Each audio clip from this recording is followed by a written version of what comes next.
Baik, bismillahirrahmanirrahim. Assalamualaikum warahmatullahi wabarakatuh. Perkenalkan, nama saya Hiban Sani Mutakin. Pada video kali ini, saya akan mempresentasikan hasil tugas NLP saya, yaitu Studi Komparatif Algoritma LSTM, Bidirectional LSTM, dan CNN LSTM dalam analisis sentimen opini publik terhadap dampak lingkungan pembangunan Ibu Kota Nusantara. Dalam presentasi kali ini ada 4 topik utama yang akan saya bahas, yaitu latar belakang, analisis proyek, tahapan dan hasil, dan yang terakhir rencana pengembangan. Baik, untuk yang pertama ada latar belakang.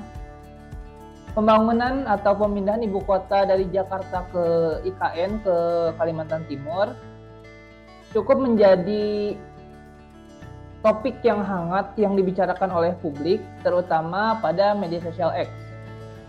Dan tentu saja ada beberapa orang yang setuju dan ada juga yang tidak setuju. Dan media sosial X ini dapat mengungkap persepsi masyarakat yang terbagi menjadi dukungan terhadap pemerataan pembangunan atau kekhawatiran terhadap dampak lingkungan. Oleh karena itu, saya mencoba untuk membandingkan 3 algoritma seperti LSTM, Bidirectional LSTM, dan CNN LSTM untuk melakukan analisis sentimen terhadap kasus tersebut. Lalu, apa kebaharuan proyek dari referensi yang saya gunakan? Yang pertama ada studi komparatif. Di sini saya melakukan perbandingan antara 3 algoritma tersebut. Kemudian di sini saya juga menggunakan hyperparameter tuning dengan menggunakan Optuna. Lalu untuk hardware yang saya gunakan yaitu Intel Core i5, RAM 8GB, GPU dari Google Colab T4, kemudian SSD 256GB, dan koneksi internet yang stabil sekitar 9 Mbps. Kemudian untuk softwarenya sendiri, karena saya menggunakan Google Colab, tentu saja bahasa yang digunakan adalah Python.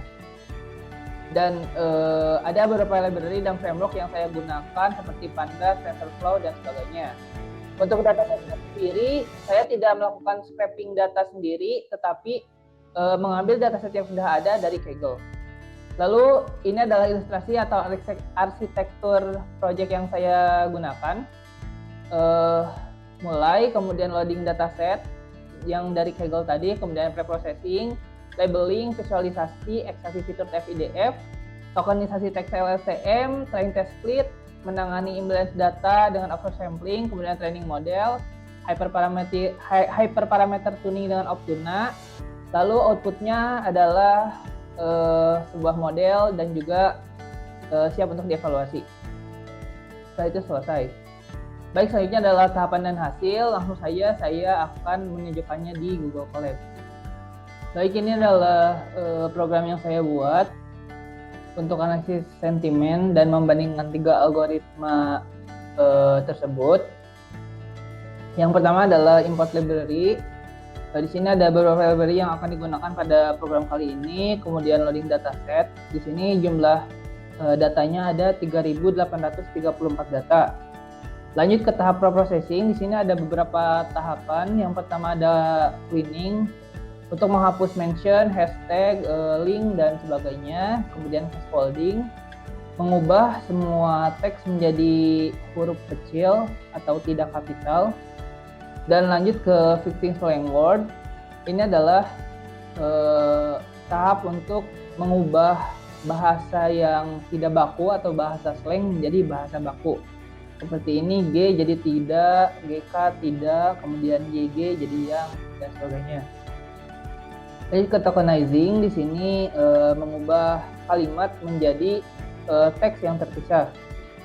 Kemudian filtering atau stop word removal, di sini menghapus beberapa kata yang tidak memiliki arti atau sentimen, seperti kata hubung, kata petunjuk, dan sebagainya. Lanjut ke stemming, di sini mengubah kata-kata yang mempunyai imbuhan menjadi kata baku, seperti menyetir jadi setir, kemudian dipandang menjadi pandang, dan sebagainya.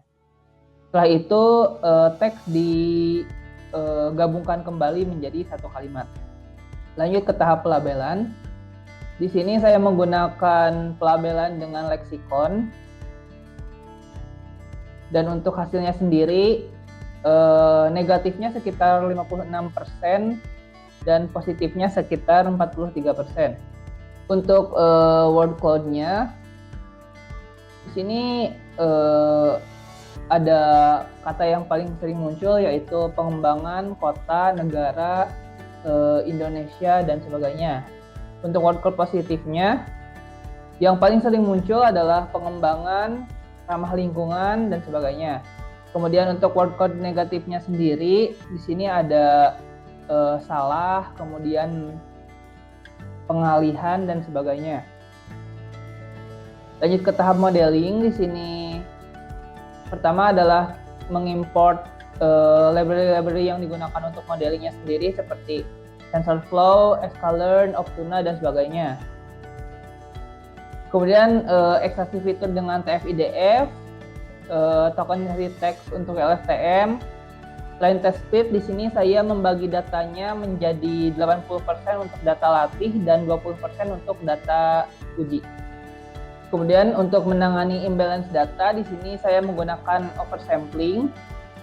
Selanjutnya adalah membuild atau membangun model LSTM-nya dan melakukan pelatihan untuk menguji ketiga model tersebut. Yang pertama adalah LSTM biasa atau LSTM normal dengan akurasi yaitu sekitar 56%, sangat kecil. Kemudian lanjut ke akurasi bidirectional LSTM. Di sini didapatkan 76% akurasinya. Lanjut ke CNN LSTM, akurasinya adalah 77%. Sampai sejauh ini didapatkan model terbaik adalah CNN LSTM.